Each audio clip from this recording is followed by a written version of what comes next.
for LMA and her hair. LMA, who has lovely hair. Thank you. Oh, we were talking about that before I even saw you today. We were like, she got a good head of hair. Like your hair always looks nice. And, Thank you. I just cut it, so it's quite short right now. But this hair in particular is special hair. Yes, this is special hair. It is giving Beyonce B-Day hair. Yes. And we said that not even knowing it was intentionally giving Beyonce B-Day hair. Yes, this morning I had to do, I did it with my hairstylist, Carl Spence, and we had to basically recreate something that we loved. And we both loved B-Day, the album, so we went for it. We had a middle part at the time, but now we just switched it to a side part. But so you were actually channeling I'm trying Beyonce my hardest B-Day today. Now you pulled it off, and the crazy thing, they were just telling me there's been like a thing floating around saying that nobody could pull off this hair. Yeah, so hopefully we did it justice. You did. It's so cute. Thank you. How did you feel good in it? I do. I when it was done, I was like, ooh, I do like this. Yeah. I'm feeling Beyonce-ish today. Listen, whenever you can channel Beyonce, any of us, I recommend it. Right? It makes for a good day. It does. So why did you choose that album? That's my favorite Beyonce album. Like I've ever. Oh, okay. B-Day. I mean, 4 is very, very my very close second favorite Beyonce album. I mean, all of them. I love all of them. But B-Day is my favorite, and it's one of his favorites too. So we decided to just. B-Day's pretty great. I think Lemonade is pretty fantastic. So do I. Yeah. So do I. It will be hard for me to pick one. I mean, it's Beyonce. It is Beyonce. Well, the hair is beautiful. So wait, this is for who? For Vogue? For Vogue, yeah. That's a nice thing. Yeah, it was really fun. We had fun. Is that your first time doing something with them? No. I was like, I can't remember. It's just a digital piece, so got it. Yeah. That's okay. It's still Vogue. Still Vogue. I'm grateful. Are you a fashion girl? Like, do you read Vogue? Do you follow fashion heavy? Are you? You know what? I never used to be. I feel like I'm starting to get into that realm a little bit as I get a bit older, and getting more interested in it and like designers and stuff like that. And now that I like am able to wear them also, so I think I'm getting to it. I never used to be. You're able to wear them because of fame, or you're able to wear them because you're doing better and you can afford them now? Or both? Okay. Kind of both. Like before I definitely couldn't afford them at all. But now I also, like my stylist has great relationships with brands. So we get like given stuff to wear on carpets, or I'm able to afford them, fortunately now. Yeah. So yeah, I think I'm just way more aware because I'm more so in that world as opposed to when I was like a teenager and couldn't afford anything. Did you have style as a teenager? No. I did. What was your outfit like of choice? Like what was like LMA? When I went to school, it was just like some jeans and some Minnetonka moccasins and not the Minnetonka moccasins. I used to wear those out. I had them in every single color. Yeah, and like I don't know, a hoodie or something. It was very basic. That's cute. I love a hoodie. You catch me on every other day. I wear a hoodie at any other time. It's weird that I don't have one on today. Actually, to be fair, me too. I'm always in sweats and hoodies. So yeah, especially after COVID. I forgot how to wear a heel. I feel like putting on jeans now is just like, it's uncomfortable. Why can't I be in sweats every day? Every single day. Well, what about in the studio? Because you've been in the studio, right? Because you had to do all this work. When did you make this album? Was it during COVID time? Yeah, it was during the pandemic. So I started literally right before like everything shut down. I started in February of 2020. And then everything shut down, so I was like in the studio and out the studio and in the studio and out the studio because like stuff was open and then closed. But like fully, like I'd say like mixing and mastering and everything, the full process was 2 years. So yeah, took a while. Good for you that you had something to do during that time. Yeah, I'm grateful for it because otherwise I feel like I would have been bored out of my mind. Because you were stuck here, right? Weren't you away from your family and you're Isn't that a nutty feeling to be like you cannot go home? It was kind of crazy. I mean, like luckily with obviously FaceTime and stuff, I didn't feel as far removed as like if I wasn't able to speak to my mom or my brother or my grandma. But it definitely was kind of lonely because I was just so you myself. Couldn't because of COVID because you couldn't. Well, I was at the start of COVID, obviously no one could travel. But once the borders opened back up, right before COVID happened, I was in the process of getting my green card. So once COVID happened and everything shut down and the embassies closed, my green card was kind of just like on hold. But if I left, I wouldn't have been able to get back in the country because my status was kind of like in the middle. Like I was here legally, obviously, but if I left and tried to come back, I would have had to stay in England. So I was in the middle of recording my album. So if I left, I would have had to record everything at home. And it just really didn't make sense. So I kind of just had to choose my album over that. I knew I would see them again eventually. So yeah. That's gotta be a weird feeling though. It was. It definitely wasn't anything I felt like I would ever have to like have the choice to make, you know, like stay here and make my music or go and spend time with my family. Because genuinely, that would have been the perfect time to go and stay with my family, because obviously we couldn't do anything. But yeah, I chose the album. Well, good for you and your fans. And Thank you. At least you made it productive. Yeah. You weren't sitting somewhere just like struggling and. Yeah, no, it wasn't lonely. too bad for me, luckily. Well, good. So album's out. Yes, Heart on My Sleeve, out now. How do you feel? What kind of? I was looking at we were going through some of your songs before and some of your track listing. What's going on with you when you're making this album? What are you going through emotionally? Like, where are you in your life? To be fair, when I was making this album, it was literally like my life in real time. So as I said, I started in February 2020. And it was really just like falling in love, then kind of out of love, then falling back in love, then falling out again. This is happening in real life? In 2 years, yeah. 2 years is a long time, though, if you think about it. But in and out of love twice? Is that what you just said to me? No. The same person? Kind of out, kind of out, kind of back in. So that makes it a bit easier, I guess, if it's the same person, yeah. Yeah, because if it was two I mean, it's possible, though. It is possible. It's possible.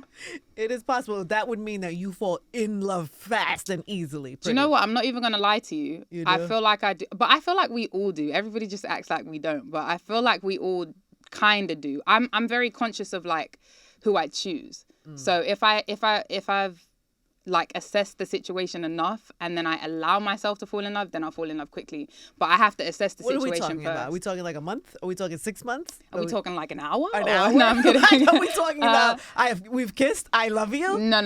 This particular situation was ongoing for like years before. So yeah.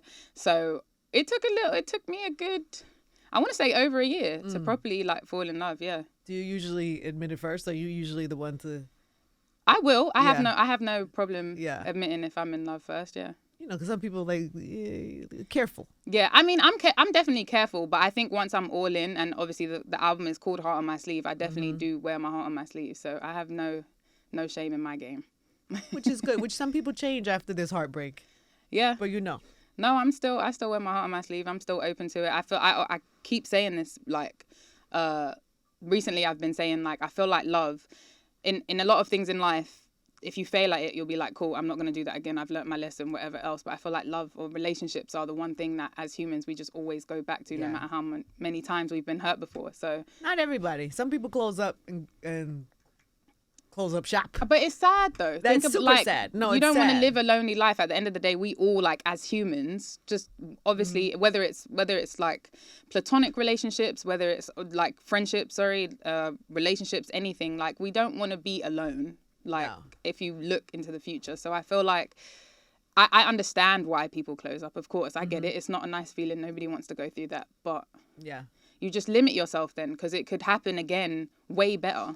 You're like a hopeless romantic. I am a hopeless romantic. I am. So where are you now? Are you like open to it again? Are you... I'm open to it. I mean, are you actively looking for it? I'm never really actively looking for it. I'll be honest. I never really am actively looking for it. I feel like right now I've been in such like a focused headspace with my album, and like because I've had the track list for months and months and months now, so kind of just figuring out how we were gonna do it was like my main focus. Now that it's out and I'm like working it, I don't even know where I would have time to fit that stuff in. But if it was to come to me, I wouldn't say I was opposed to it. Yeah. It happens when it's supposed to happen. I know. That's the scary part too, though. I know you can't control it, right? It's just there, it just happens. But then how do you? What about your music? Like, do you feel like you make better music? Because some people say that about artists, that it's the heartbreak that gives the good music. But I mean, do you subscribe to that? I mean, I get it, because I'm like I love the heartbreak music as well. I mean, R&B. There's a lot of heartbreak R&B that are just like anthems of everybody's lives, I feel like, and you can super relate. But I think it just depends. I feel like with this album, it, like I said, it was my life in real time. So a lot of it is still love songs, and everybody knows I love to make love songs. So I appreciate the love songs as much as I appreciate the heartbreak songs. Really, there are a few on there that are me talking your shit. Yeah. Talk your shit. I wasn't sure if I could say it. I was like, you can say it. And then you had, I love Latto. Thank you. So do I. I know. Did you love her before you made the song? Or? I love her. I loved her way before I made the song. Okay. Yeah. So to be able to have her on this project, I was just so grateful. I met her during my album process. She was working on her album, I was working on mine, and she's just so sweet. And I feel like I love people who actually really like love their craft. I feel like she really, really works really hard. And now to see her success, and I know she's been working for a long time, and I feel like it's a collaboration that people weren't really expecting. But like I feel like in my head, she's like my alter ego. She's the rapper. Yeah, when Latto's verse comes on, no one can not tell me. You're not Latto. Yeah, no one can tell me. I'm like, I'm her. That's me. So I was just really grateful to have her, and she was excited about the song. So you do have like a little alter ego though, because we've seen you dancing at Cardi's party, and people really made a big deal about it. Such a big deal. I was like, what's the big deal here? Well, because we have an image of you, and you're this like sweet. I mean, I am, but two truths can coexist at the same time. But we didn't know that side of you. No, yeah. Because we don't see that in your music or your videos or performances. Yeah, no, I think me at Cardi's party was definitely alcohol driven. Yes. But even if I don't have alcohol in me, I still I love to have a good time. And my grandparents are Jamaican, and that was the theme of her party. So I think I was just kind of like tapped into that. Yeah, I just felt like I was at home, and I had a really good time. But you weren't dancing as somebody who was just having drinks and never done that before. You were dancing as if you dance like that at home every day. Oh, I might in the mirror, but not in my videos or anything like that. And to be fair, like Jamaican culture is really, obviously I know it's big in New York, but it's also really big in London. So it's just like I've been to plenty of those parties, and I feel like those parties don't happen often in LA. So I was like, I need to make sure I use this time wisely. It looked like it was a really good party. It was so good. It was really fun. It was so cute. And then speaking of collabs, I saw the J.Cole, you posted some J.Cole stuff. What is happening there? And do you love him? Because do I? Yeah. Yes. J.Cole's my favorite rapper. I've always said that. I've always been really, really inspired by him. And like when I eventually got to be in the studio with him, I told him all my embarrassing stories about like cutting school and making sure I was like. He's so like engaging, right? He asks a lot of questions. But I love that though, because it really felt like all like the person that I've like looked up to all these years, like being able to sit down and speak with him. It didn't feel like I was speaking to a different person. It was just like, you're exactly who like you portray. And I appreciate that because a lot of people aren't. So yeah, I was able to work with him, and we worked on some music, but a lot of the time we worked was literally conversation, like you were saying, and kind of just building up like a rapport with each other. And we were talking about like the way he came up and how it's different to like the way I came up, because I came up in like the social media era as opposed to his come up, and just like a whole bunch of stuff. And we did make music, we didn't finish it, so that's why I know when I first posted the track list, everybody was like, where's J.Cole? But we also just wanted to make sure we like did it right when we do it. You know what I mean? So, but it was I even walked out of the session saying to myself, like, if nothing ever comes of this musically, I'm just so like, I'm so in awe and so glad that I was able to have that those sessions with him. Nobody wants to hear that though.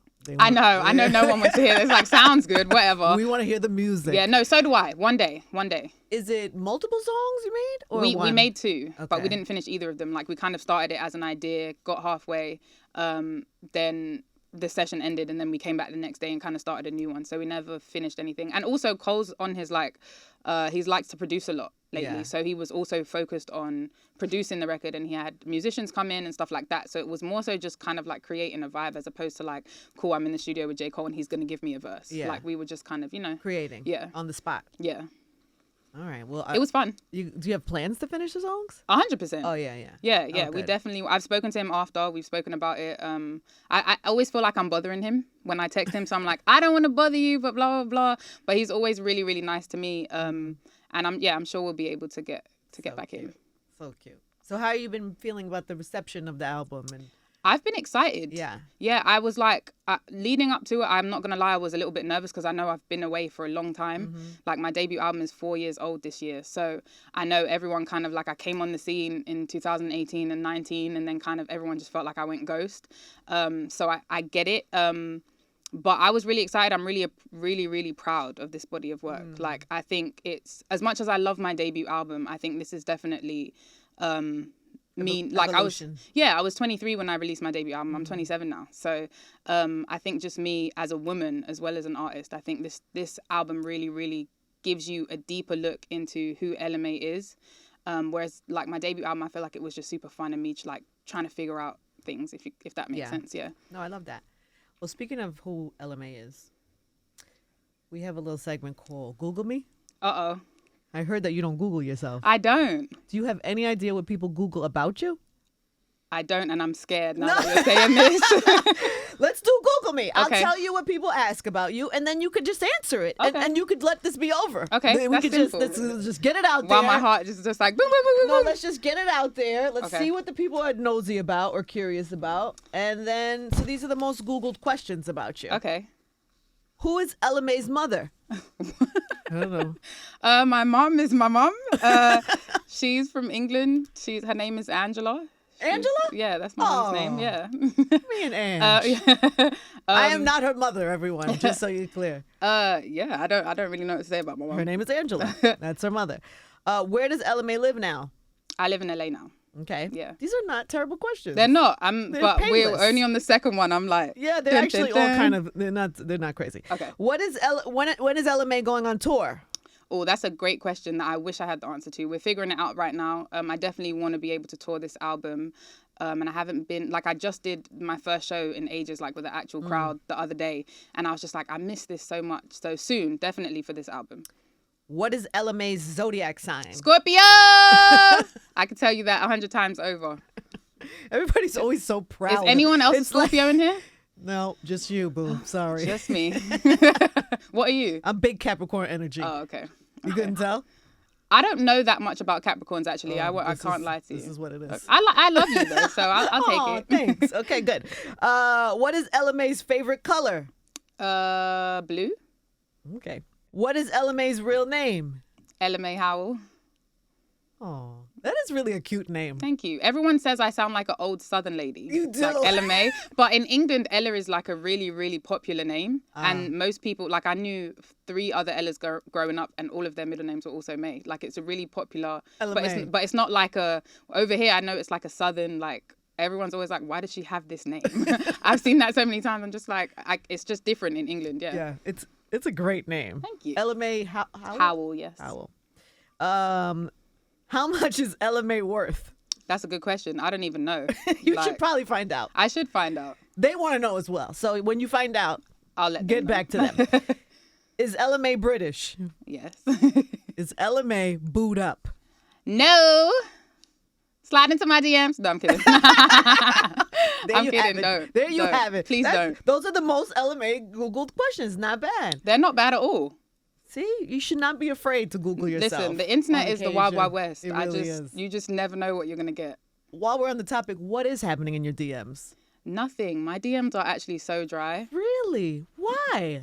Why do you think that is? Actually, I know exactly why. I understand the role that I play in this. I think a lot of people don't know a lot about me. And like when it's not album time, I don't really post that much on social media. So I feel like people don't really know how to approach me because it's just like, 1, I'm not from here. 2, they have no clue like what I'm even What's doing, the where entry I am. point? Yeah, What is the yeah. And I'm also like hardly ever outside. So like even if it's not a DM, like even to approach me in person, I'm hardly ever. Cardi's party was probably the last time I was outside. You've thought about this. I understand I play a role in that. Yeah. Yeah, I have thought about it, but I'm also not mad at it. I don't really mind. You don't mind? No. It's like yeah, I know what you're saying. I don't know what the word is, but it's like it was a little mysterious, but also kind of just not a lot of information. Yeah. Look at your Google searches. There's nothing specific here. I love it. It's very kind of like on the surface. It's I feel like somebody actually asked me how do I do that because it's so hard to do, and I was like, it's actually not that hard to do. But I feel like when you post stuff obviously online, that's what you want people to see. Yeah. So if you post a whole bunch of stuff about your personal life and stuff, of course people are going to know. Yeah. But if you don't, it's easy. If let's just say for hypothetical, if somebody did want to hop into your DMs, what would get your attention? What would you appreciate? It depends. Okay. So if it's somebody who like I also have an interest in, then you could literally just say, hey. And I'd be like, hey. I don't like, oh, here I am shooting my shot, or like, don't send me a basketball, or send me like, I've had people do that and it's just like, this is corny. What, they send you a basketball and they say, I'm shooting my shot? They don't even say I'm shooting my shot. They just send me a basketball. Yeah. I've had that a couple times actually, and that I'll ignore for sure. But if you just say, hey, I'd be like, hey, what's up? And then go from there. But that could, after Hey What's Up, that's when it really kicks in. It could go left or right. Yeah, it could, but that did, like, I'm very big on conversation. Yeah. So like, if you can hold a conversation, I feel like a lot of people find it hard to hold a conversation these days. Do you like an aggressive man or a subtle, laid back guy? It depends. I got asked out on a date the other day, actually. You know. And how did that go? And he was quite like upfront. Which I appreciated because I'm quite an upfront person. And I don't feel like I've ever fully got that approach before. And he was just like, let's do something that like you haven't done before. Like, and I was just like, I'll think about it. And he was like, no, like that's basically not a good enough answer. But the difference is if it's someone that you're completely not interested in, you'd be like, get out of here. That's a good enough answer. Like, just take it for what it is. But right. if, you know, like I think it depends on who it is and what the situation is and like how they approach it. I don't mind either. I don't like if you're overly aggressive, of course. No, that's like, a no. But I'm quite an alpha female. So I think, yeah. Yeah. How did that go? Did you go on a date? No, I'm not going on the date. Why? I'm just. You just said you liked him. I never said I liked him. You did it in a way. No, you kind of in a way said you liked him because you said, okay. No, I think he's attractive, but I'm just like genuinely, I'm actually not in that headspace right now. I'm so like focused on work. I feel like that right now that would be a distraction for me, and I don't feel like I can like afford to have a distraction right now. Not money wise, obviously, but just in the sense of what I see for this album. Yeah. And I don't think it's fair to anyone else to give them a half. You didn't like him that much. Or that. Whichever one, I'll take that. That means you didn't like him that much because you'd find time. If the fireworks were going off, you're right. You would find the time. You're right. Sorry, fam, whoever you are. I'm sure he won't see this. It's not in the cards. You never know. All right, so album's out. What else do people need to know? You don't have a date for tour yet, but there's tour in the works. In the works and plans. Yeah, really just the album. Yeah. I think I really want people to really, really take it in. I have like some surprise guests on there also, which is really like close to my heart. Those sessions were really, really everything to me. I can say it actually because the album's out. So Mary's on the album giving me advice, and that for me was just like such a bucket list moment.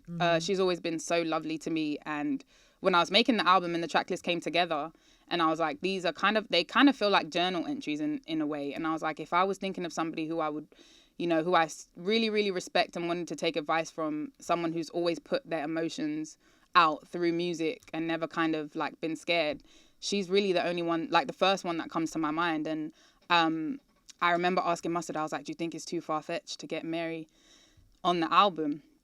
And he was like, what do you have to lose? Why don't you just ask her? So I was like, okay.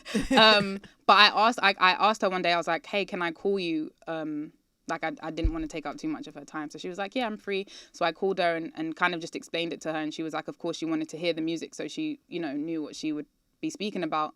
And then when she was in LA to do the Super Bowl, she came to the studio really quickly for me, and I played her some of the music, and she just gave me some advice. And even off mic, she was just really speaking to me. And it was like such a special moment for me because I just respect her so much.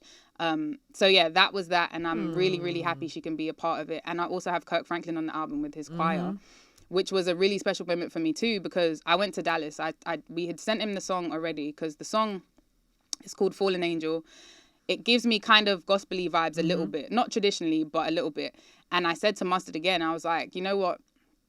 I need a choir on this song. But I don't want like just any choir. I have to have Kirk and his choir. And Mustard was like, okay, cool. Like, let's do it. So he called him and he was like, yeah, we sent him the song. But I was like, please don't do this without me there. Like, I want to be there. So I flew to Dallas for the day and was in the studio with the choir. Did you catch a Holy Ghost? Did you feel? I felt like I was in church, legit. Yeah. Like, it was amazing. And he was so nice. Everyone was so nice. I feel like I always say this, but I know everyone always says, like, don't meet your idols. But I've always had such great experiences with everyone I look up to. That means you pick good people. Yeah. Yeah. But also I was so happy about that. And I think that was something that no one was expecting too from me. So yeah, originally it was just the choir, and he was like, do you want to change anything? And I was like, no, leave it exactly the same. I just want you to speak on it. And he was like, why would you want me to speak on it? I was like, why wouldn't I want you to speak on it? And then he went in the booth, and yeah. Well, congrats, Mama. Thank you. It's so good to see you. Thank you. This You too. hair is so cute on you. Thank you. I was so sad I couldn't see you last time, so I'm glad we got to make it work. I'm glad we got it done too. But really, this hair, I want you to care. This was good. So, thank you. One time for LMA for coming through today. Spot 105.1.